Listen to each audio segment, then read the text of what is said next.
Good morning and welcome to my kitchen. It is time for another episode of Peter Sidwell's Kitchen. I have got two cracking recipes for you and also a bit of a cookery lesson. So today I'm going to teach you how to prepare monkfish. Beautiful fish, really meaty, bit scary for some people, but I'm going to demystify it, make it simple, show you how to prepare it, freshly bought from the fishmonger. And we're going to cook it in a really clever little way. A few Tikka spices, teach you how to make an amazing spice blend that you can use time and time again.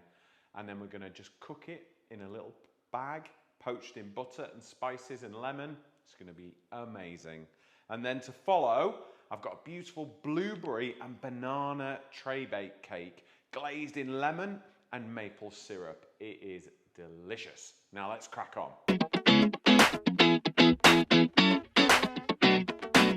Okay, so we're going to make the banana bread first. It's sort of inspired a little bit by banana bread, but we've turned it into a dessert. First of all, you need some good ripe bananas, and you want 400 grams. So my reckoning is it's going to be 4 of these bananas, and that's going to leave one left for me to eat. So if we just get a fork, and then we mash the bananas. Now, using bananas will help for a few things, really. It'll add the fruit content of your cake, which can only be a good thing. It gives flavour, but also it helps with the moisture as well, and it keeps the cake fresher for longer. So, back of the spoon, a fork, sorry, and there we go. That is our bananas. Now, this recipe is really, really easy because we basically just add all the ingredients apart from the flour. So I've got 2 eggs. These are free-range large eggs. I've got my yogurt and my vanilla. So this is nice Greek yogurt. I've got my oats, so we'll add those in. I've got a little bit of cinnamon just for flavour. Now, if you don't like cinnamon, don't add it. That's okay. But just a little bit works really, really nice. Instead of sugar, we're actually using maple syrup for this recipe. We need 125 mils, so my bottle is 330. I'm going to wing it, and that's about the right amount. I'm going to save a little more for the top of the cake as well. Then in with our oil. So we've got all the wet ingredients and a couple of the dry, the spices and the flavours and things like that. The reason why we're not adding the flour yet is we don't want to develop the gluten at all. We just want to mix this together. So it's about creating this one sort of base consistency that we can then add to. If you added the gluten to this now, if you added the flour to this now, it would go quite tight and it'd be very chewy. So there we go. We now have our lovely flavour there and our mixture. I'm using a lemon for the glaze, but I'm going to use the juice. So I thought, you know what, I'm just going to add the zest in as well. We might as well, we don't want to waste it. Blueberries, banana, lemon, they all work together really, really well. So there's not going to be any conflict on the flavour profile. So there we go. That will do.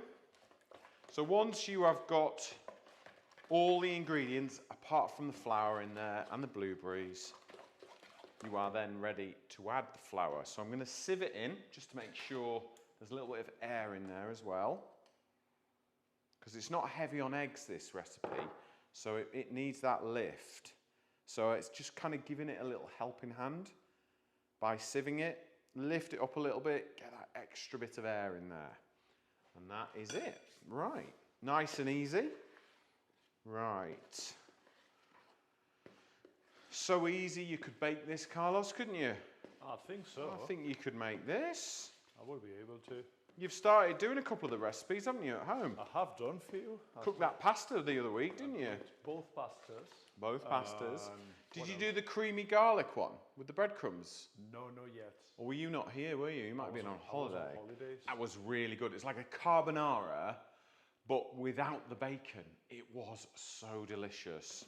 It was a big hit in our house. Right, So let's get a tin.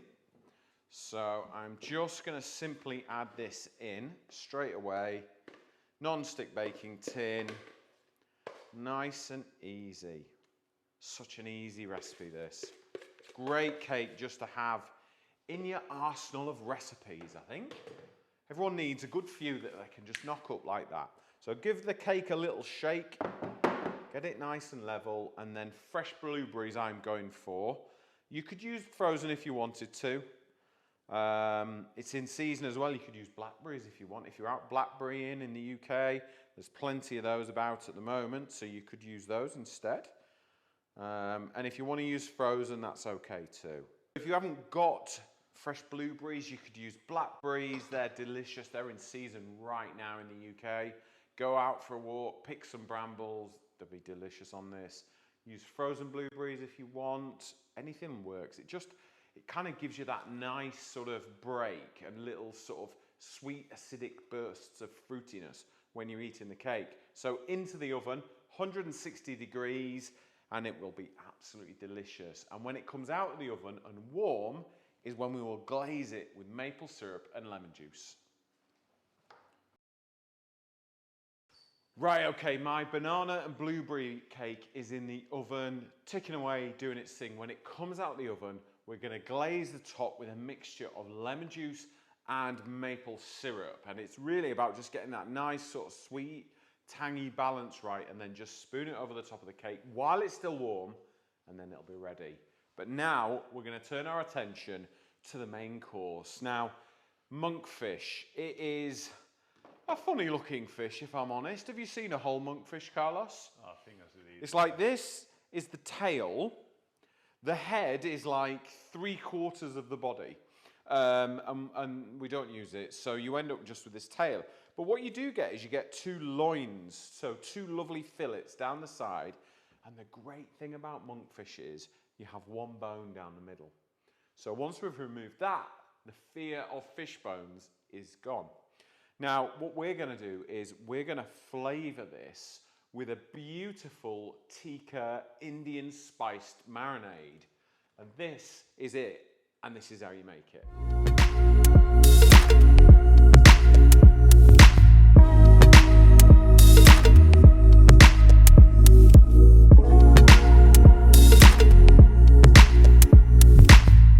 So once you've made your Tikka spice, you've got it in a jar, keep it on the shelf. I use it for chicken curries, I use it for the fish here. We stir it into yogurt for dips, onto sweet potatoes, roasted, you name it. It's such a useful thing to have in the kitchen. So we'll put that to one side and we'll get to it in a minute. Now, back to our monkfish. Now, if you go and buy this, go to your fishmonger and ask for a tail of monkfish, and this is what you will get. Now, if you ask really nicely, your fishmonger will prepare it for you, but most of the time you pay for it. So I thought I'd show you how to do it, because it's not the cheapest cut in the world, it's not the cheapest fish, but if you can do the filleting yourself, then you've saved a little bit of money. So basically, are we looking at this, Carlos, at the moment? Yeah, looking on the top, brilliant. So there is basically a bone that runs right down the middle. So all you need to do is get a sharp knife. Now I'm using a 20 centimeter edge keeper knife here from Masterclass. And I'm just going to go to the left of the main bone and just cut. Lots of thin, gentle cuts. Don't rush it and don't try and do it in one go, okay? Little cuts, and I'm putting pressure against the bone, not the meat. So I end up I'm pushing this way, and I'm just cutting and cutting and cutting, okay? And eventually you can see it just come away, and it's just gently, gently cutting it away from that main bone, and just keep cutting against the bone. And eventually you end up with just a fillet, almost, if you like. And then once it's released from the backbone, use your knife and just push like that. And the skin will come away as well. So it is actually an incredibly easy fish to prepare. There's nothing fiddly with this at all. Have you ever done anything like this, Carlos? Nope. No? surprised how easy that is. It is. I think I can do it. It's really easy. And monkfish is a very sort of quite a meaty textured fish. It's not difficult at all to prepare. The only thing when we get onto the cooking is you need to be quite gentle with its cooking, because if you cook it in too high a heat, it will tighten up and it won't be really nice and sort of delicate. It becomes quite tough. So you've got to be careful when you cook. So all I'm going to do is I'm now cutting against the bone and pushing the bone away from the meat. And that really is the secret to this. It's a very good fish actually for barbecuing as well. So if you want any of today's recipes, make sure you scan the QR code that you can see along the bottom. That will take you, use your camera app, and it will take you straight to the website, which is masterclass.co if you're not using the QR code. All our recipes are based there, and you can find out loads of information about the equipment that we use as well from Masterclass. So, final couple of cuts there, and then I'm just going to push the fish away from the skin and just cut and push away.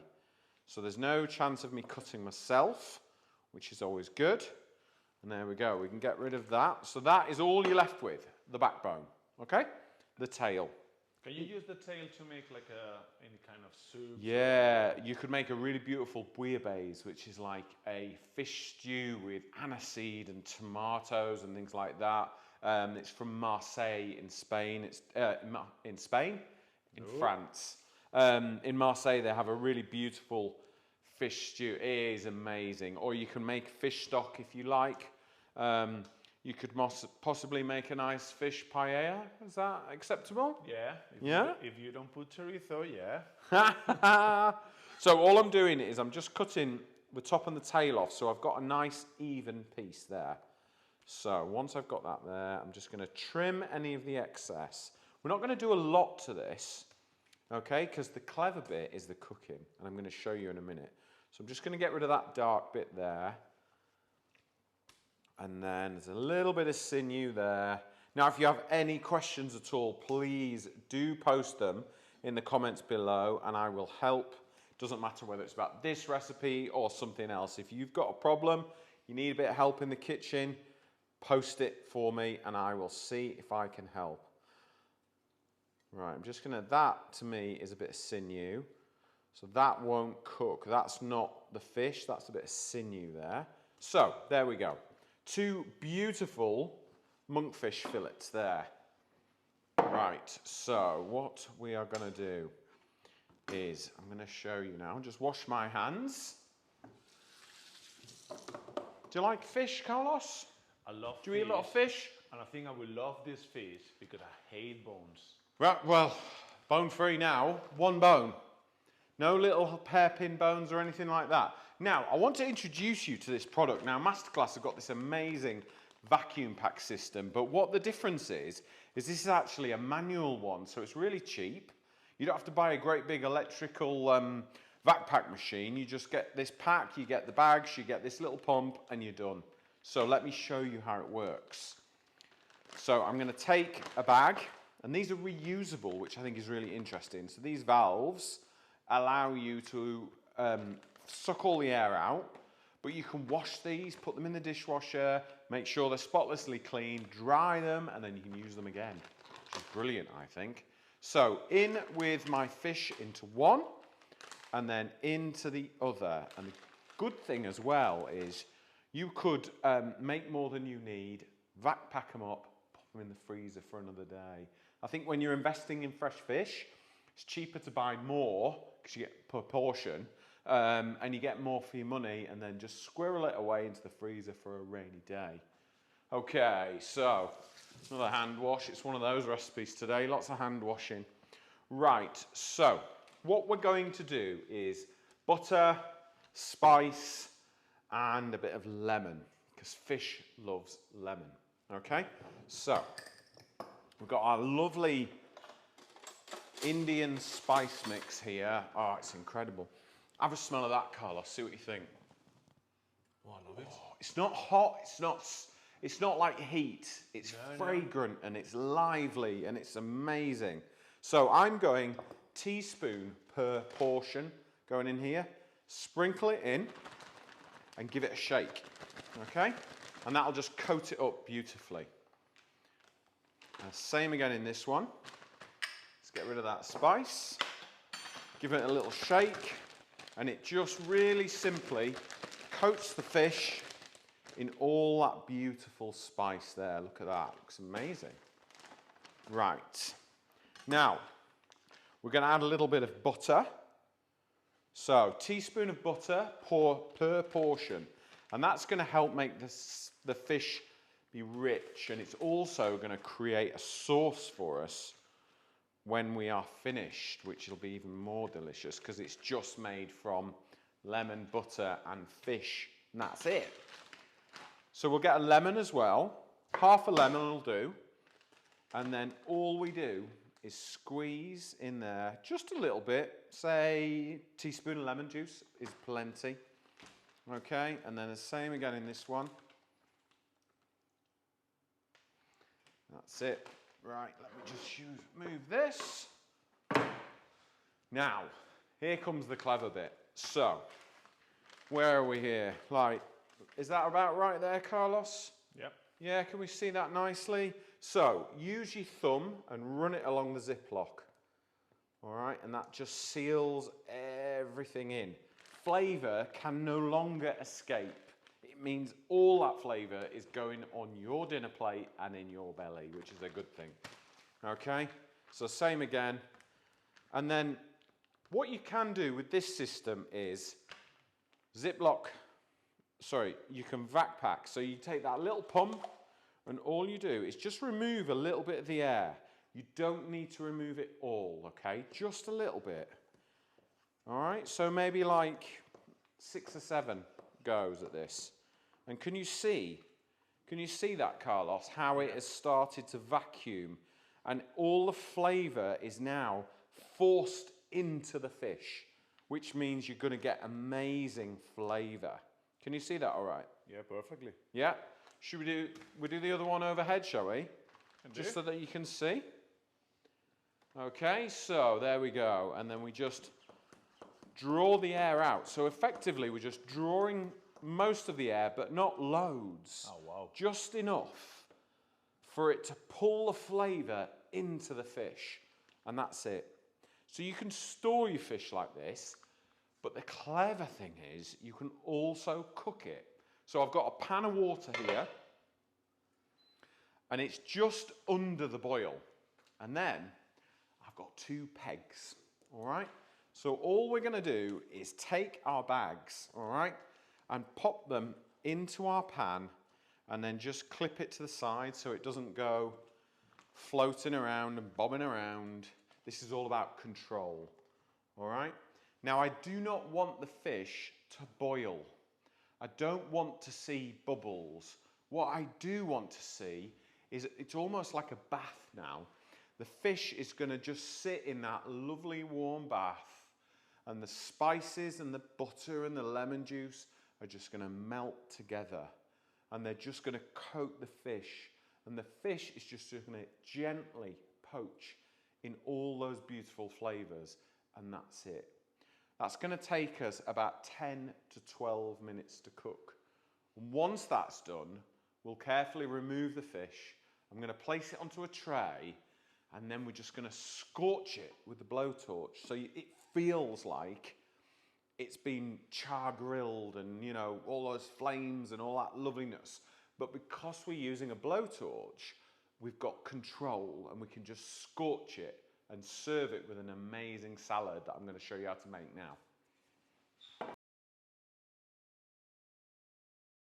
67. Right, so I am just checking the temperature of my water. I'm just using a straightforward digital thermometer, and just make sure the water doesn't go above 75 degrees, because when you cook fish, the cooked temperature in the middle would be 75 degrees, and I really don't want it to boil, because if it boils, everything tightens. We want a really nice, relaxed poach. But this is the modern way of poaching. We poach inside the bag, which keeps all the flavour in. We don't lose it in water or anything like that. So I am super happy with that ticking along while we make this salad. So first we want to get, we're going to make a nice salad that's just going to be right crisp and crunchy and delicious with this. So we've got some shallots and I'm just going to slice them and we're going to pickle them in lime juice. Some of you may well have seen me do this before. I do it quite a lot in my recipes because it just gives a really nice kind of acidity and it takes the harshness away from the raw shallot and just makes it really tangy. And I think when you've got butter and lemon juice and everything, it kind of, that bit of tang works really well. Now, I'm kind of second guessing, but some people who are watching this will be thinking, oh, I can't get monkfish. So what else can you do? How else could you cook a different piece of fish? And to be honest, all fish will cook like this. So, you know, cod would work incredibly well. Hake would work well. Salmon works really well with Indian spices, in my opinion. So there's plenty of options. You could probably do sea bass as well. So if you can do sea bass, you can do any kind of bass, really. And it will just work beautifully. So I'm going to put my shallots into a bowl.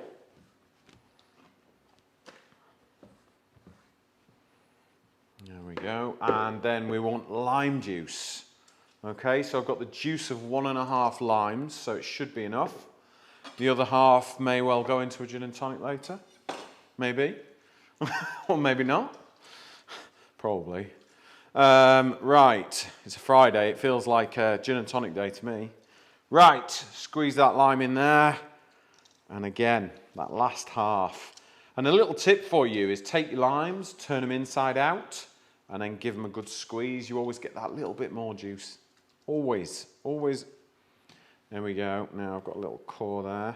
Now, before I put this to one side, get your hands in and give it a scrunch like that. Get the lime into the shallots. Okay, and that will pickle them a little bit quicker. There we go. Because we haven't got long with that fish, it will not take long to cook. Right, let's put that to one side and just wash my hands.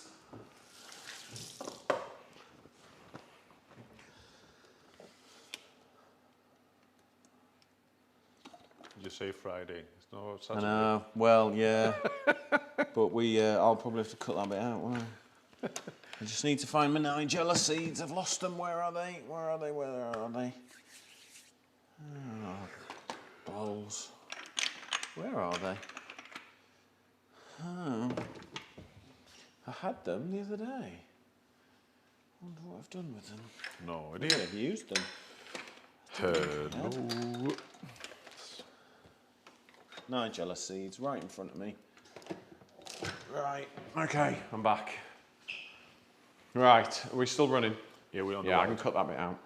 Right, we're going to add some nigella seeds, or onion seeds, some people call them. You get a really beautiful savoury hit from that. I actually love them. I use them all the time. Okay, so put those to one side. Let's have our cucumber. So half a cucumber will be enough. And then cut it down the middle. And then grab yourself a teaspoon. And then just push the seeds out because the seeds are full of water, okay? So if I do it that way, I'll just remove those because otherwise you end up with this sort of really watery kind of wet salad and I'm not a big fan of that.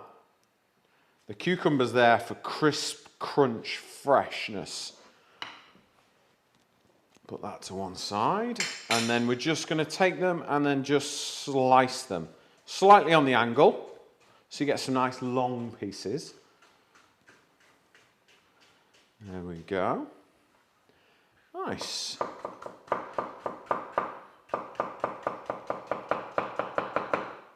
Right, and we will pop those straight in with our shallot. In fact, I'm going to do the whole thing. I think it'll take it. It's quite a small cucumber. Right, let's just get rid of that. Get rid of those seeds and get rid of those. Right, on the angle. There we go. Right, fish is cooking away nicely. So we've got our cucumber, we've got our shallots soaked in lime juice and our nigella seeds. Now, time for a little bit of olive oil just to balance it out. So when you make a dressing, it's usually like 1/3 acid, so whether that's vinegar or citrus, and then 2/3 oil. Now, we've put 1.5 limes in here, so we need to balance it out with a little bit of olive oil. That will bring that together nicely. And then I have got some fresh coriander, which will be amazing. Now, if you don't like coriander, and I know some people who watch this don't add it. Okay, I've got some beautiful fresh mint from the garden, which will add to it. Mint and coriander just work really well together. So bundle them up and just slice them through. Push your knife down and push it through the herbs. Don't chop it vertically sort of up and down. It's a rolling motion. Use the edge of your knife to run through them, and then they won't bruise, okay? And then you preserve that fresh, fragrant herb flavour. Now, let's pop those in there. Get them all together. That's it. And then let's just give this a little stir together. And that is a super simple salad. Now, if you are not a big fish fan, you'd rather have this done with chicken, you could use that same spice blend. You could vac pack it if you wanted to, but I wouldn't cook it in the water bath. I'd whack them in the oven and roast them up, because it's really important that you get chicken to a certain core temperature, which is well over 75 degrees. Whereas with fish, it takes a slightly lower, more delicate, gentle cook, okay? So we have got our salad now, so let's grab a plate, because we're very close to serving this up now. And look at that salad. I mean, it's just super fresh. It'll be absolutely delicious. We'll just spread all that out. And the good thing about this salad is it kind of works. It's not just on the side. It's a vital part of the recipe and the dish. Okay? So, that is our salad ready. Are you ready for this fish, Carlos? I feel like you're ready to have a try of this one. Yeah. You're looking forward to this one? Yeah, just looks really interesting. And it's like, good. You make it so simple to make everything. It's just unbelievable. Then when I go home and I'm just fighting with pans and everything, and this is the beauty of... Good cooking's all about being in control, keep it simple, and just bring some beautiful flavours together in a simple way. And you will build your confidence and your abilities, you know, time after time after time, until you're able to just open the doors and go, right, that, and that'll be awesome, off you go. And that's where you want to get to, that confidence to bring flavours together, add a technique, ingredients, boom, that's cooking. Right, these will be cooked, okay? So what I'm going to do is I'm just going to lift them out. Really easy to do this. Pop this on here. And then just let them cool for a couple of minutes. And then we will just transfer them onto this tray, okay? So, because I'm doing this live, you don't want to wait a couple of minutes. Carlos doesn't want to wait a couple of minutes. So let's just pop the fish out. Let's just release it. Look at all that natural sauce that's made there. I haven't made that sauce. The fish has. Okay, that is just butter, lemon, and monkfish. Nothing else. Okay, and we'll do the same again. We'll just pop that. So I haven't touched the fish because it's hot.